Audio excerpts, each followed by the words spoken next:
You know, when you talk about rock and roll survival stories, you have to talk about Heart. We're looking at 50 years, 4 decades of top 10 albums, millions of records sold. It's just a masterclass in resilience. So let's dive into the incredible journey of the pioneering Wilson sisters. At the center of it all, through every single lineup change and every new sound, it's always been these two. Ann Wilson with those powerhouse lead vocals and her sister Nancy shredding on guitar. They are and have always been the heart of Heart. I mean, that's how the Rock and Roll Hall of Fame describes their legacy. They weren't just another successful band. They kicked the door down for women in a genre that was completely dominated by men. To really get how they did it, we gotta go all the way back to the beginning. First up, let's really look at how Heart broke new ground. And it wasn't just with their sound, but by their very existence in the super male-centric hard rock scene of the 1970s. So the band officially took the name Heart in 1973, but their roots actually go way back to the late 60s in Seattle. And it was this unique mix, this blend of heavy, almost Led Zeppelin-style guitar riffs with these delicate folk melodies that would eventually just set them apart from everybody else. Now, their first real taste of success, well, it wasn't exactly straightforward. It was a story that was really forged in defiance of industry expectations and, yeah, even international borders. You know, the band actually had to relocate from Seattle up to Vancouver. Why? Because Ann followed her then-boyfriend, Mike Fisher, who was avoiding the Vietnam draft. And it was actually in Canada where they really perfected their sound, got signed, and released their debut album, Dreamboat Annie. It was an instant hit up north before just exploding in the US a year later. And this was the lineup that just took over the airwaves. Their sound was completely fresh. You had Ann's soaring vocals paired with Nancy's incredible guitar work. It created something totally new. Dreamboat Annie would go on to sell over 1 million copies. But with success came a much darker side of the industry. The sisters were absolutely furious over this suggestive ad, which pretty much insinuated an incestuous relationship between them. So they decided to leave the label.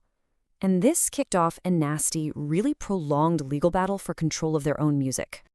So what do you do with that anger? You channel it right into your art. After a reporter disgustingly suggested they were lesbian lovers, an infuriated Ann Wilson went back to her hotel room and wrote the lyrics to Barracuda.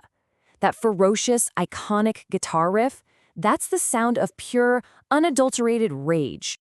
Now that righteous anger fueled some massive hits, but it couldn't shield them from the pressures inside the band. As the 70s came to a close, romantic relationships within the band fractured, the original lineup splintered, and their commercial success really started to cool off. This contrast in images right here really hints at the dramatic shift that was coming. To survive the changing musical landscape of the 1980s, an era completely dominated by MTV and slick productions, Heart would have to totally reinvent their look and their sound. I mean, their sound went through a total makeover. That earthy, organic hard rock of the 70s was swapped out for this glossy, synth-heavy arena rock sound, complete with big hair and even bigger power ballads. All of it designed for stadiums and, of course, television screens. And look, this change wasn't just some artistic whim. It was a matter of survival. Their early 80s albums had flopped. They were being dropped by radio, and it really looked like Heart's time in the spotlight might be over. So this is the turning point, their move to Capitol Records in 1985. The label demanded a whole new look, a new sound, and they even insisted that Heart use outside songwriters, which had to be a tough pill to swallow. It was a massive gamble that led to one of the greatest comebacks in rock history. And their self-titled 1985 album was an absolute monster. It sold 5 million copies and spawned 4 top 10 hits. These Dreams, which actually featured Nancy on lead vocals, became their first ever single to hit #1. Heart wasn't just back, they were bigger than they had ever been. And they just kept climbing. Their 1987 album, Bad Animals, gave them their biggest single of all time. The iconic power ballad, Alone, spent 3 weeks at #1, cementing their status as superstars who had completely conquered the MTV generation. But you know how it goes. With that kind of global fame, brand new challenges start to pop up. Let's see how this period built a legacy that was defined just as much by conflict as it was by hit records. And that's the thing about them. Despite the changing trends, the rotating band members, and even deeply personal family disputes that would cause years of silence between them, the Wilson sisters always eventually found their way back to Heart. They navigated everything from the 90s grunge scene they helped inspire all the way to a 21st century comeback. I mean, just look at this timeline. It really highlights their incredible longevity. They are the first and only female-fronted band to score top 10 albums on the Billboard charts in 4 separate decades: the 70s, 80s, 90s, and the 2010s. That is a truly staggering achievement that just shows their ability to adapt and stay relevant. And of course, the official accolades eventually followed. After decades of pushing boundaries, their impact was finally cemented with a star on the Hollywood Walk of Fame and their long-overdue induction into the Rock and Roll Hall of Fame.